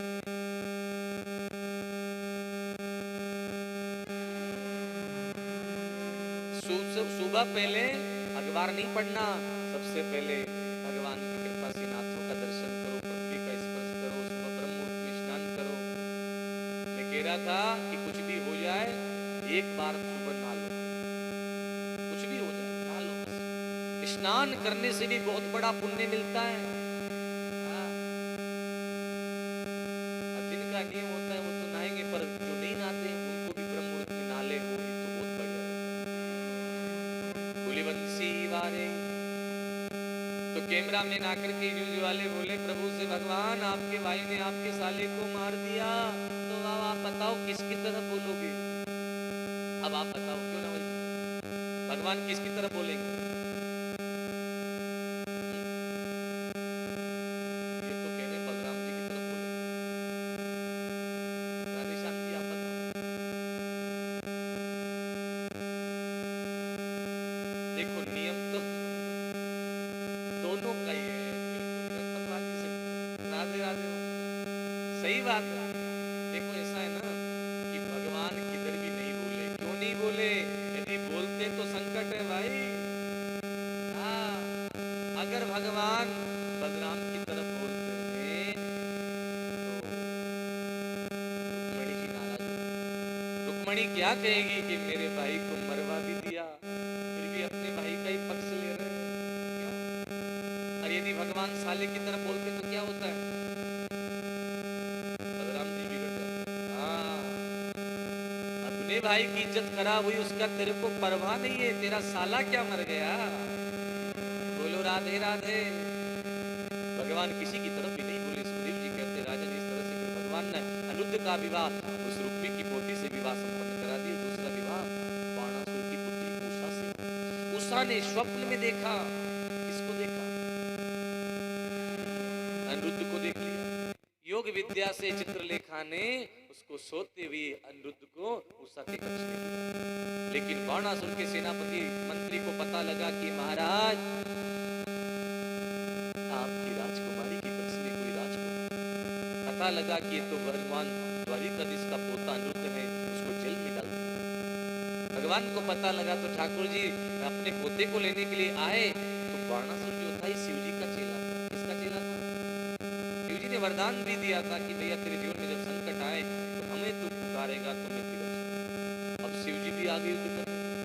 नारायण और भगवान ब्रह्मा, नारायण और शिव जी में युद्ध छिड़ गया। सुखदेव जी कहते न हार न जीत, अंत में भगवान ने ज्वर छोड़ा। इस 4 मंत्रों को कोई नित्य प्रतिदिन पाठ करे तो उसको ज्वर पीड़ा कभी नहीं सकता। नमामि त्वां शक्तिं परेशं सर्वात्मानं केवलं ज्ञप्तिमात्रम्, सर्वात्मानं केवलं ज्ञप्तिमात्रम्, विशोत्पत्तिस्थान सरोधेतुम् एतद् ब्रह्म ब्रह्मलिंगं प्रशान्तम्। प्रेम से बोलो राधे। आज बाणासुर की पुत्री उषा का भगवान ने पता लगाया कि अनिरुद्ध यहाँ है, युद्ध करने आए, तो शिव जी में और नारायण में छिड़ गया, अंत में ज्वर छोड़ा।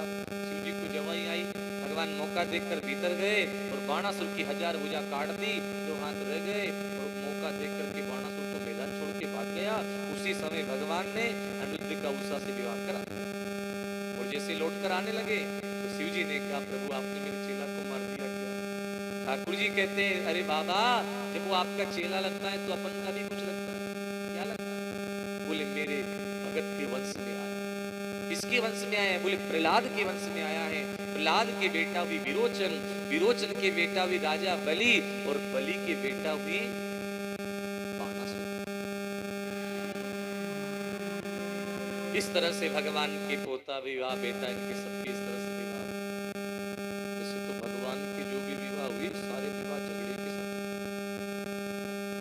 कोई भी विवाह बिना झगड़े के तो 16,100 के संग विवाह हुआ तो फिर भौमासुर से तो किया था, और बाकी के 8 के तुमने सुनी ली। सुखदेव जी कहते राजन, आज भगवान ने विचार किया कि जो माता पिता अपने बच्चों को समय पर सही शिक्षा न दें। अब आज की शिक्षा की बात करो तो हम तो ये कह रहे हैं कि तुम तो भैया पढ़ा डालो अंग्रेजी और बढ़ा दो अंग्रेज। घर में भी अंग्रेजी बोल रहे हैं, कथा की तो एक ही नहीं सुन। इतना भी भैया अंग्रेज मत बनाओ, घर में मातृभाषा का प्रयोग होना ही चाहिए। बोलो राधे। घर में अपनी मातृभाषा का प्रयोग करो। थोड़ा क्या पढ़ गए भैया, ये क्या पढ़ाई है तुम्हारी, ये तो नकल है। विदेशों की नकल तुम कर रहे हो, तुम्हारी नकल विदेश कर रहा है। सोचो कि सर्वश्रेष्ठ तो भारत है, ये तो जगत गुरु हैं। आज भी भारत की नकल सब देश कर रहे हैं। विदेशों में संस्कृत पढ़ाई जा रही है, वेद अध्ययन हो रहा है और भारत के बच्चे भूल रहे हैं। तो सज्जनों, माता पिता वो शत्रु होते हैं जो बच्चों को समय पर सही शिक्षा नहीं देते। समय की सही शिक्षा क्या है? वो तो ठीक है कि विद्यालय में तुम पढ़ने भेज रहे हो बच्चों को, वो तो पढ़ाना जरूरी है भौतिकवाद के साथ में, लेकिन आत्म कल्याण की बात भी उनको बताओ। उनको सत्संग में बिठाया करो। कभी सत्संग में नहीं बैठेंगे तो क्या जानेंगे कि माँ बाप की सेवा कैसे होती है। अब माँ ने कह दिया बेटा ये तेरे पिताजी हैं, अब बेटा ये कह दे कि मैं तो नहीं मानू पिताजी को, मेरे को क्या पता है मेरे पिताजी, मैं कैसे मानूंगा ये मेरे पिताजी। अब मान लो किसी नास्तिक व्यक्ति से हम कहें कि भैया ये भगवान है, अब वो कह दे मैं तो नहीं मानता भगवान, उसकी तरह एक वो नास्तिक हो जाता है। अरे जब माँ कह रही है कि तेरे पिता है तो तू विश्वास क्यों नहीं करता है? जब हमारे पूर्वज कहते, हमारे माँ बाप कह गए अरे ये भगवान है, ढोक ले इनको, मान ले इनको, इसी में तेरा कल्याण है, फिर भी नहीं समझ रहे। अब तो भैया कोई दवाई नहीं जो खोल के पिला दी जाए। वही राम जरा आड़ो गाट हो गयो, डोकरी ने राम जी को राम फिर भी नहीं लियो। कितने लोगों ने इतना प्रण भी कर रखा है कि मर जाऊं पर भगवान का नाम नहीं लो।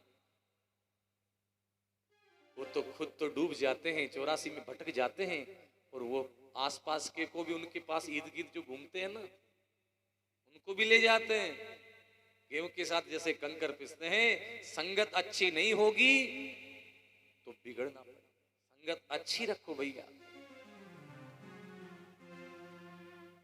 तो आज भगवान जैसे ही राजा उधर वहां ले गए खेत पर, अब खेलते खेलते बच्चों की गेंद कुएं में चली गई। बच्चे बोले पिताजी हमारी गेंद चली गई। भगवान ने कहा कोई बात नहीं, निकाल देंगे। अब उसमें गेंद तो क्या बड़ा वाली गिरगिट पड़ा। गिरगिट जानते किसको कहते हैं? हाँ, रंग बदलता है ना बार बार। अब जैसे उसको निकाला, भगवान ने चरण लगाया तो गिरगिट भैया देव योनि में चला गया। ओ बाबा। अच्छा, कोई परिचय देता है तो उसके परिचय से पता लगता है कि व्यक्ति में कितनी अकड़ है। महाराज आप नहीं जानते।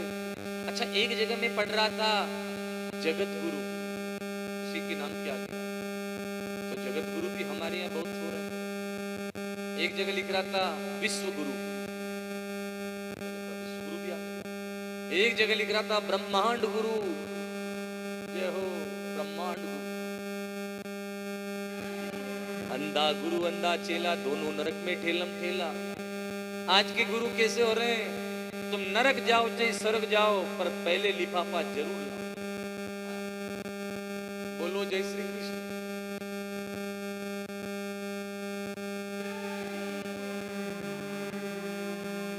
भैया जी, मनुष्य जन्म मिला है तो उसका फायदा उठाओ।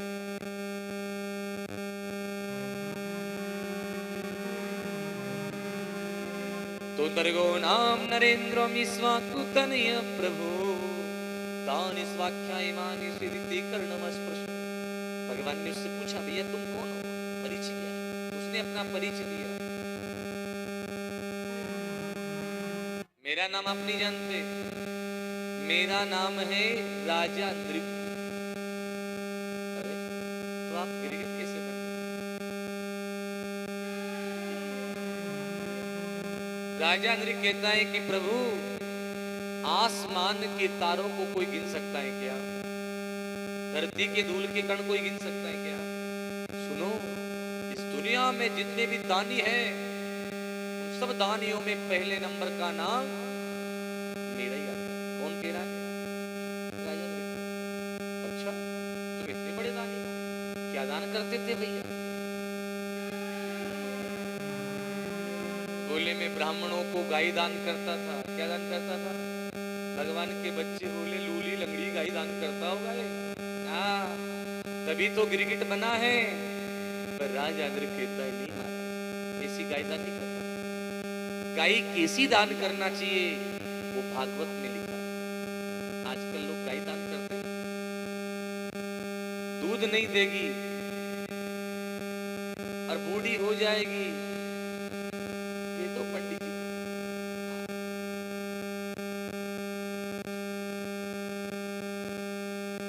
भागवत में लिखा। नहीं नहीं महाराज, ऐसी गाय नहीं। वयस्वनी तरुणी शील रूपा गुणोपन्ना कपिला हीन श्रृंग। दूध देने वाली गौ माता, ऐसी गाय नहीं दान करता था। और सुनो, शील स्वभाव वाली। एक तो ऐसी गाय दान करी श्यामा गाय। अब वो जाते ऐसी लात मारी कि पंडित जी की टांगे तोड़। नहीं नहीं, ऐसी गाय दान नहीं करता। शील स्वभाव वाली गाय, शील रूपा गुणोपन्ना कपिला गौ माता। और उसके सींग सोने से मंडवाकर, खुर चांदी से मंडवाकर, स्वर्ण पत्र चढ़ाकर फिर ब्राह्मणों को दान करता था। अच्छा, तो फिर गिरगिट कैसे बना? अजी साहब, एक बार मुझसे बहुत बड़ी भूल हो गई कि एक पंडित जी को मैंने गौ दान कर दी। अब वही गौ माता उनकी गौशाला से छूटकर हमारी गौशाला में आ गई। मुझे भी पता नहीं था। भूल के मैंने दूसरे पंडित जी को दान कर। अब पहले वाले भी आ गए तो दूसरे, हाजी साहब ये तो हमारी। ये बोला नहीं, ये तो मेरे को नहीं, मैं तो कभी जिंदगी में दान भी नहीं लेता। मैंने तो एक ही बार दान लिया है जिंदगी में, मैं तो मेरी गौ माता को लेकर ही जाऊंगा। दूसरा बोला साहब ये तो मेरे को दिए, तो मेरी है, मैं ले जाऊंगा। तो दोनों ब्राह्मण झगड़ा करने लगे। तो मैंने उन ब्राह्मणों को थोड़ा अपशब्द बोल दिया। कौन कह रहा है? मैंने कहा भैया तुम झगड़ा क्यों करते हो? तुम्हारे घर में जो भी दान जाता है वो मेरे घर से तो जाता है। कौन कह रहा है? राजा कह रहा है ब्राह्मणों से। तुम्हारे घर में जो भी दान जाता है मेरे घर से तो जाता है। और सुनो, ये तुमको गाय मैंने इधर उधर दान कर दी तो क्या दिक्कत है? तुम तो गौ माता के लिए लड़ रहे हो। तुम्हें पता नहीं मैंने कितनी गौ माताएं दान कर दी। ऐसा कुछ बोल दिया मैंने अब सब। तो दोनों ब्राह्मणों ने कहा कि तुमने अच्छा नहीं किया। अगर शायद वो ब्राह्मण मुझे क्षमा कर देते, क्योंकि मैं उनसे अगर ऐसा बोल देता कि ब्राह्मण देवता मुझसे गलती हो गई, भूल के आपकी गौ माता मेरी गौशाला में आ गई थी और मैंने भूल के दान कर दी, तो शायद वो ब्राह्मण मुझे क्षमा कर देते। लेकिन नहीं, मैंने अब शब्द ऐसे बोल दिए तो ब्राह्मण दोनों ही गौ माता को छोड़कर चले, दोनों ही नहीं। राजा इंद्र कहता है जब मैं ऊपर गया तो यमराज ने कहा तुमने पुण्य तो बहुत किए भैया, पर पाप एक ही। अब बताओ पहले अपराध भोगना है कि पुण्य को भोगना है? क्या भोगना है? उसने सोचा कि पहले पाप भोग लेता हूँ। पाप तो एक ही मिला है, एक ही पाप है, पहले पाप को भोग लेता हूं।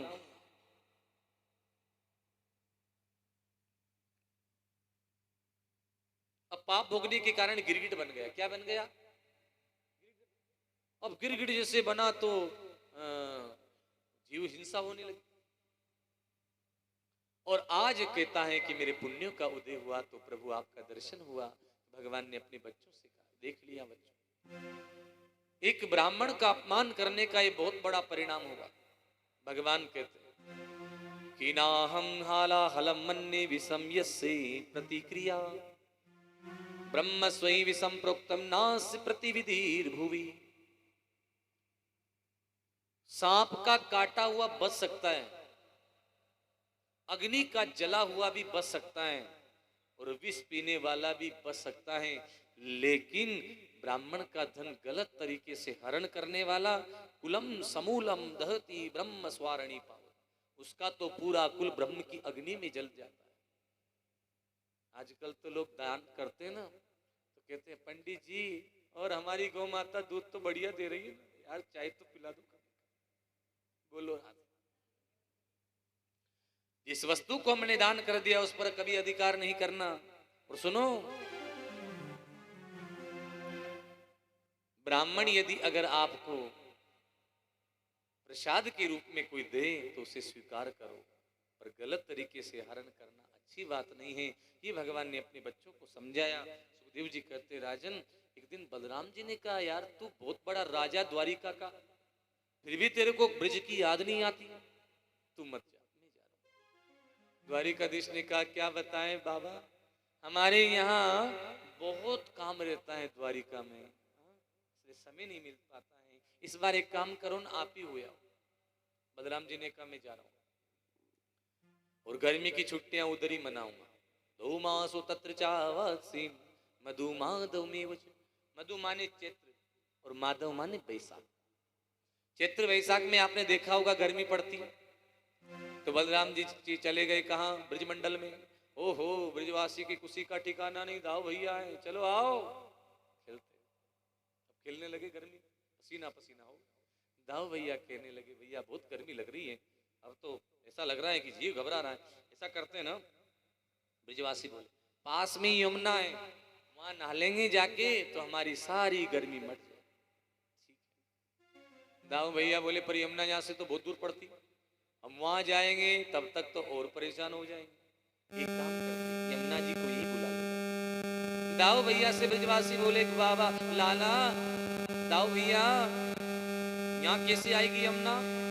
दाऊ भैया बोले, दाऊ भैया ब्रज को राजा, भांग पीने तो विश्राम घाट पे आ जाए। दाऊ भैया, भैया ब्रज को राजा है, कैसे नहीं आएगी?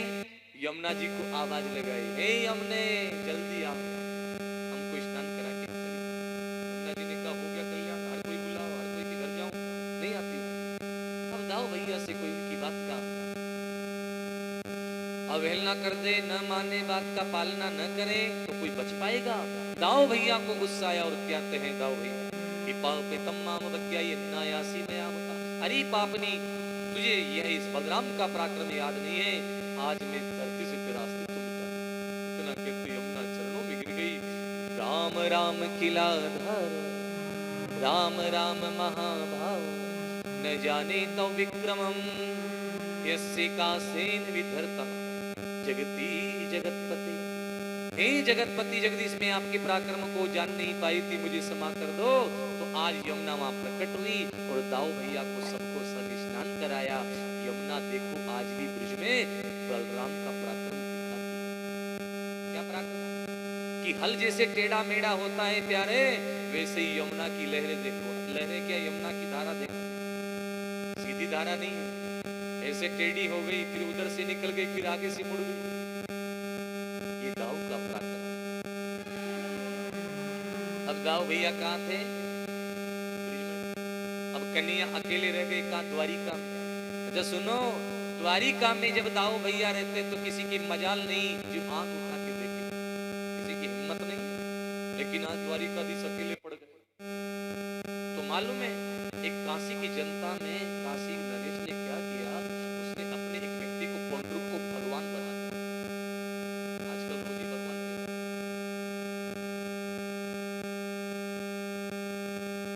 उसने क्या किया कि 2 हाथ लकड़ी के लगा लिए। लकड़ी की वो आजकल वो देखते ना कपड़े वालों की दुकान पे वो मॉडल खड़े प्लास्टिक। उसने 2 हाथ लकड़ी की लगा ली, जैसे तैसे उसने 4 हाथ का बन गया भैया। उसका नाम पौंड्रुक वासुदेव रख लिया। नाम रखने में क्या दिक्कत है? भले कोई भी ब्रह्मांड गुरु बनो ना, कहीं प्रॉब्लम आ पड़े। जगत गुरु तो हो ही रहा है, कोई विश्व गुरु बन रहा है, तो कोई ब्रह्मांड गुरु बन रहा है। अपन तो बिना गुरु के ठीक है, बोलो रात है। अब आज ही फोन आया संस्कार चैनल वाले का, मैंने काट दिया फोन कि आप कथा कब लगाओगे संस्कार चैनल पे। मैंने कहा भैया हम तो ऐसे ही राम जी का नाम ले लें, संस्कार तो अभी ठीक है।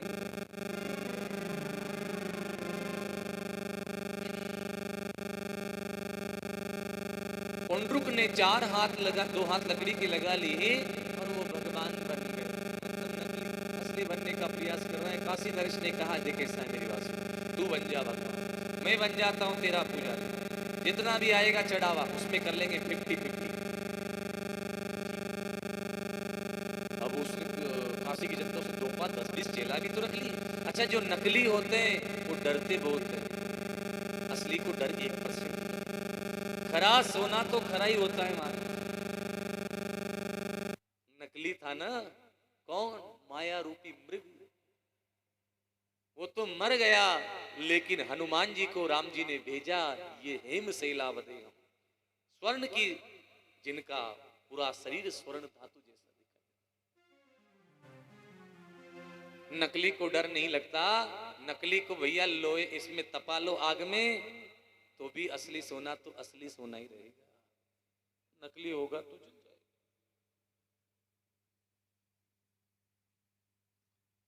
दो हाथ लकड़ी की लगा लिए भगवान, 10-20 चेला बना लिया, आके रख लिए, काशी की जनता उसकी आरती करती। अब राजा कहेगा जो ही जनता माने, राजा कह रहा है भैया ये भगवान है, नया ही पैदा हुआ है, आज अभी पैदा हुआ है, और इसका नाम है पौंड्रुक वासुदेव, नाम था पौंड्रुक, पीछे लगाया वासुदेव, तो बन गया पौंड्रुक वासुदेव। काशी की जनता आरती करती, ओम जय पौंड्रुक देहेवा,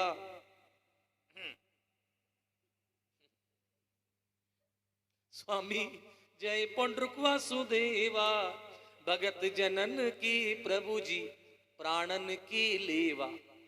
ये कौन सी आरती भाई, भगत जनन के प्रभु जी प्राणन की लेवा, जय पौंड्रुक देवा। और काशी की जनता कहती, बोले पौंड्रुक वासुदेव भगवान की जय। किसने बोली भाई, काशी बोले बाले श्रोता, पौंड्रुक की जय बुला रहे हो हैं? अरे उसने भगवान को पत्र लिख दिया, you are duplicate, I am original. और पत्र जब उद्धव जी के पास आया, उद्धव जी ने पत्र को पढ़ा ही था मात्र कि उद्धव जी को हंसी आई। भगवान से कहने लगे उद्धव जी, प्रभु नया भगवान पैदा हो गया, इसलिए बोरी बिस्तर बांधो और भागो। अच्छा, नया भगवान कौन है? बोले इस पत्र में नया भगवान लिख रहे हैं, क्या कह रहे हैं कि वासुदेव अवतीर्णो हम एक एवं चापर भूतानाम अनुकंपार्थम त्वं तु मिथ्या विधान। तू तो झूठा है, मिथ्या। असली भगवान वासुदेव का तो इस पौंड्रुक का, वासुदेव के रूप में तो पौंड्रुक का हुआ है अवतार, वो द्वारिकाधीश का नहीं हुआ। अगर तू असली है तो मेरे से युद्ध कर, या तो फिर नकली तो चुपचाप द्वारिका छोड़ के भाग जा। उसका प्लान भी यही था कि वो तो डरपोक है, वो तो रणछोड़ है, वो तो रण छोड़ के भाग गया था जरासंध के भाई से, हम धमकी देंगे। उसका भाई तो गया है बलराम ब्रिज में, धमकी देते ही वो भाग जाएगा और हम हमला कर देंगे द्वारिका पर, फिर जब उसका भाई आएगा तो हम सारे मिलकर उससे निमट लेंगे। उसका प्लान ये था। लेकिन भगवान ने दूत से कह दिया, इससे बोल दो उद्धव जी कि तुम्हारे भगवान यहाँ आने की कष्ट न करें, समझ गए? उससे कह देना द्वारिकाधीश कल काशी में ही जा रहे हैं, वहीं आ रहे हैं। अब तो भैया काशी नरेश को भी पता लग गया, तो पौंड्रुक बोला अब क्या करूं, वो तो यहीं आ रहे हैं। काशी नरेश ने कहा देख भैया, भगवान बनना होता है तो थोड़ी रिस्क तो उठानी पड़ती है। हाँ, ऐसे कैसे भगवान बनो? अब ऐसी रिस्क उठाई भैया कि पूछो मत। सुखदेव जी कहते राजन, पौंड्रुक ने 2 हाथ लकड़ी के लगा रखे, भगवान बन रहा है, काशी की जनता आरती करती उसकी, भगवान कुछ नहीं लेकर गए, मात्र अर्जुन के साथ गए। अर्जुन ने देखा कि देखो प्रभु आपकी तरह हेयर स्टाइल, क्या कहना। अच्छा, भगवान की तरह पूरा श्रृंगार, कैसे भगवान तिलक लगाते हैं, कैसे क्या करते? 2 घंटा तो भगवान ने कहा सजने के लिए इसको चाहिए रोज, चिंतन तो मेरा ही करता होगा। भगवान ने सुदर्शन चलाया, उंगली से निकल गया, पर उसका सुदर्शन उंगली में ही चलता है, उंगली से बाहर आता ही नहीं। काशी की जनता बोली हमारे भगवान का सुदर्शन बाहर कैसे नहीं जा रहा, ये तो उंगली में ही चल रहा है। और द्वारिकाधीश का देखो, सुदर्शन उंगली से निकल गया और निकलता निकलता क्या, वो तो पौंड्रुक की गर्दन के पास आ गया। अब पौंड्रुक घबरा गया, आकर के भाग के काशी नरेश के पास गया, बचाओ। काशी नरेश बोला मैं क्या बचाऊं, मैं तो वहीं जा रहा हूं। बोलो राधे। अर्थात काशी नरेश के भी पीछे पड़ गया सुदर्शन। और जैसे भैया ऐसी रिस्क उठाई पौंड्रुक ने भगवान बनने की, कि तुरंत सुदर्शन ने मस्तिष्क और धड़ अलग करके पटक दिया और काशी नरेश का भी सिर काट के काशी में फेंक दिया।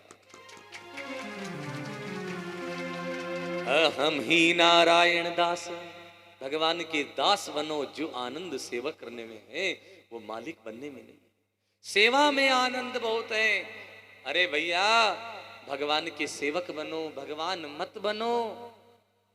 आजकल तो कलयुग में रोज ही भगवान पैदा हो रहा है। सत्य बात है। जिनकी सेवा राम कृष्ण के भक्त हमको बनना चाहिए। हमारे पूर्वज राम कृष्ण को पूजते आए हैं, और आजकल तो भूज जी के पाछे पड़ रहे हैं। थोड़ो सो भाव आ जाओ, थोड़ो सो चमत्कार कहीं कहीं हो जाओ, मारा भी गोडा दुख रहा है, जल्दी से उपाय बता। अरे क्या गोडा मेटने वाला क्या उसमें घुसेगा क्या? वो भूत बोलो रात है। जो भूतों की उपासना करता है वो मरने के बाद तो भैया कन्फर्म है ही सही, पर जीते जी भी भूत है और मरिया बाद भी भूत है। जिंदा भूत और मरिया भूत। और जो भगवान का चिंतन करता है वो ठाकुर जी के जैसा ही बन जाता है और भगवान को प्राप्त हो जाता है। बोल बंसी वाह।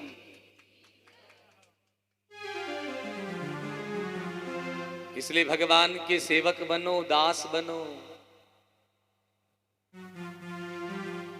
नाथ मन चाकर राखो जी। सेवा में आनंद क्या है वो तो सेवक ही जानेगा।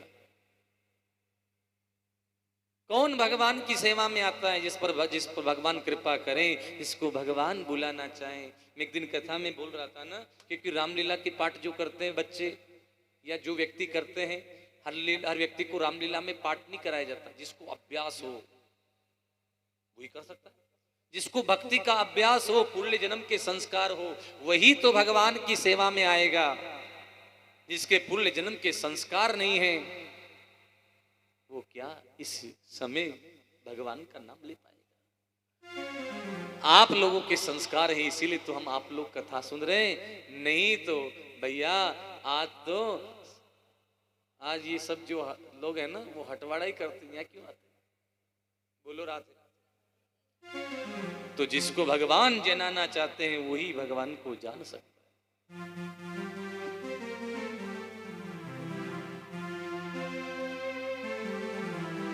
श्याम श्याम तुम्हें रटूं, श्याम है जीवन प्राण। श्याम नाम रटते रहो कि जब तक घट में प्राण। अरे कब हो तो दीन दयाल के कि भनक पड़े। तो भगवान की भगत कहते हैं, ओ नैनन में श्याम समाई गयो, मोहे प्रेम करो लगा।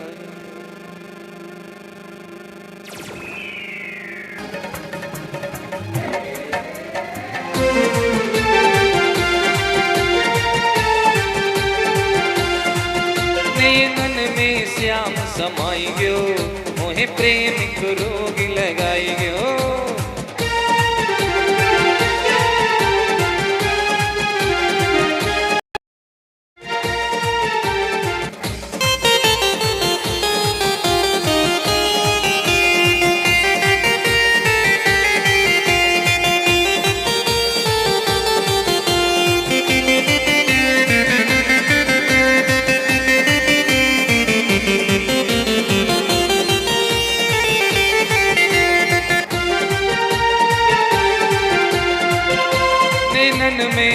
नैनन में श्याम समाई गयो, मोहि प्रेम को रोग लगाई गयो।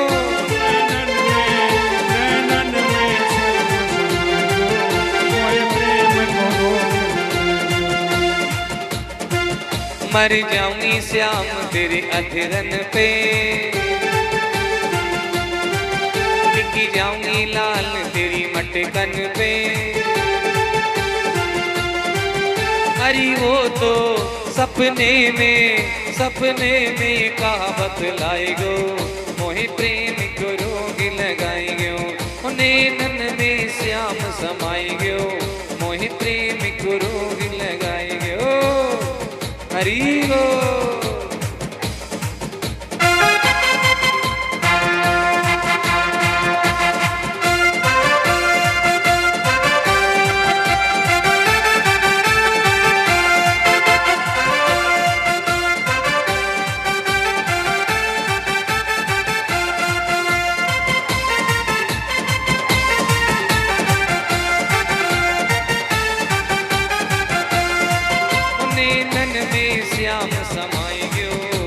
मोहे प्रेम को रोग लगाएंगे हो।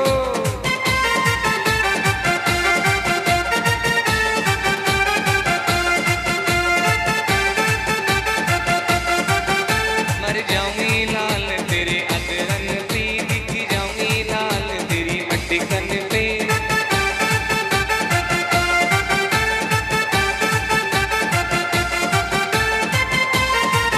हरी हो तो मधुर मुस्काएंगे हो, नैनन में श्याम समाएंगे हो।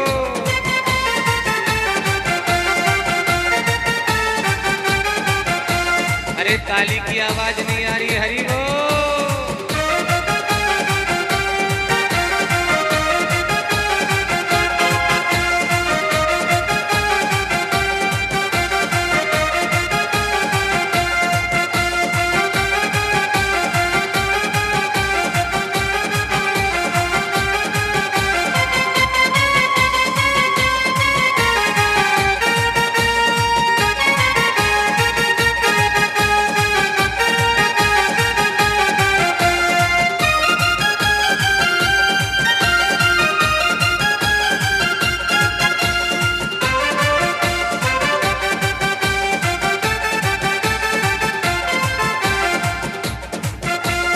जाऊंगी श्याम तेरी लटकन पे, बिकी जाऊंगी लाल तेरी मटकन पे। हरी हो तो मोरी मटकी लाल गिराई गयो, मोरी मटकी लाल गिराई गयो। मोहे प्रेम को रोग लगाई गयो, उन्हें मन में श्याम समाई गयो। मोहे प्रेम को रोग लगाई गयो।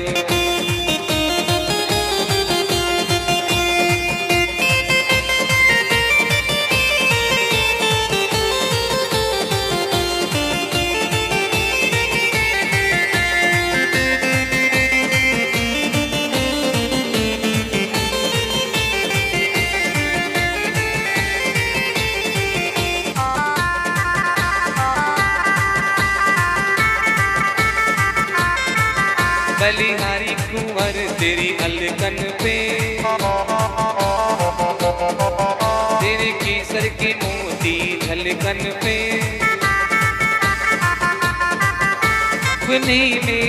सपने में कहावत लाई गयो, मोहे प्रेम को रोग लगाई गयो। उन्हें नन में श्याम समाई गयो, मोहे प्रेम को रोग लगाई गयो।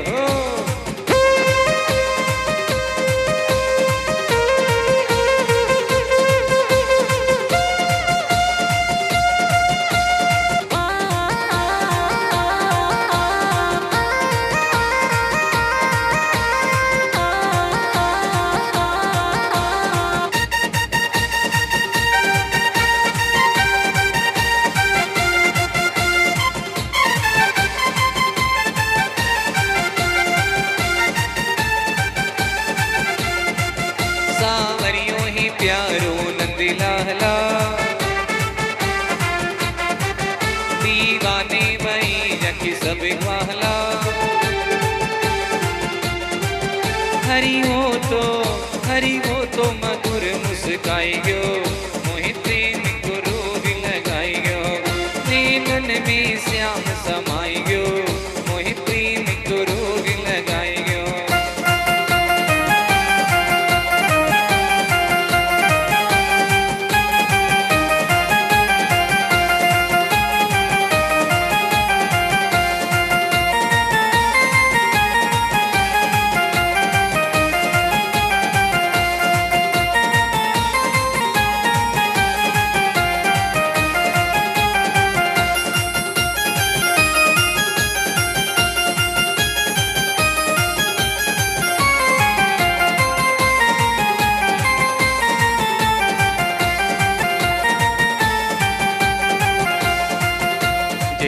राधे जय राधे राधे, हाथ उठा के प्रेम से बोलो जय राधे राधे।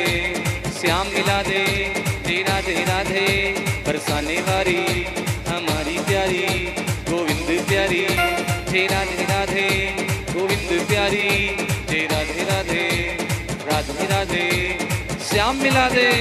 जय राधे राधे राधे राधे राधे राधे राधे राधे राधे राधे जय राधे राधे।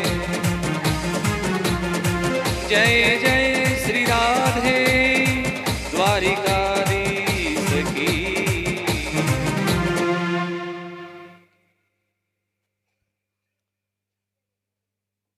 प्रेम से कहो राधे राधे।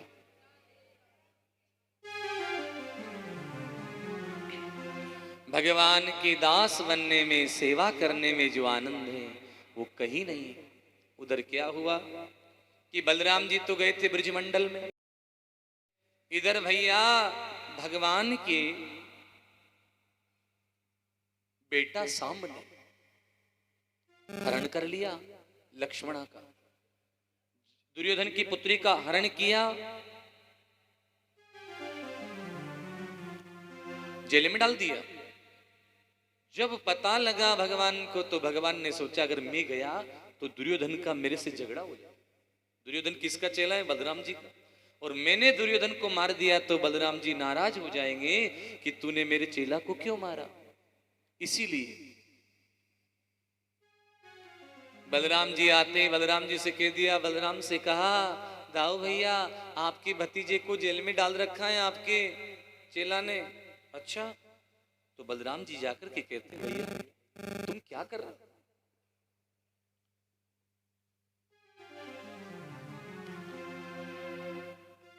हमारे भतीजे को निकालो बाहर। तो दुर्योधन बोला आप गुरुजी होंगे तो होंगे, अपनी औकात में रहो। बलराम जी को ऐसा गुस्सा आया, हल मुसल उठाकर हस्तिनापुर की नगरी पे दे मारा। हस्तिनापुर की नगरी हिल गई, सारे कौरव आकर के चरणों में गिरे कि राम राम खिला धार न प्रभावम न विधामते मूढ़ा नाम न कुबुद्धि न संतुमरी हस्यति क्रमम। हे प्रभु, मूढ़ बुद्धि से हमारे दुष्ट ने आपका अपमान किया, हम आपसे क्षमा मांगते हैं। सुखदेव जी कहते राजन बलराम ने क्षमा कर दिया। बलराम जी इस तरह से फिर सांब का विवाह लक्ष्मणा से संपन्न हो गया। बोली बाले कृष्ण भगवान की। सुखदेव जी कहते राजन द्वारिका में सुंदर भगवान लीला कर, ब्रह्म मुहूर्त में भगवान, ब्रह्म मुहूर्त उत्थाय वायु स्पर्श, ब्रह्म मुहूर्त होता है 4 बजे से लेकर 5:30 का। भाई पंडित जी के पास जाते हैं, मुहूर्त निकलाते हैं, शादी का, कोई मुंडन का, कोई नामकरण संस्कार का निकलाते हैं, सबका अलग अलग मुहूर्त होता है।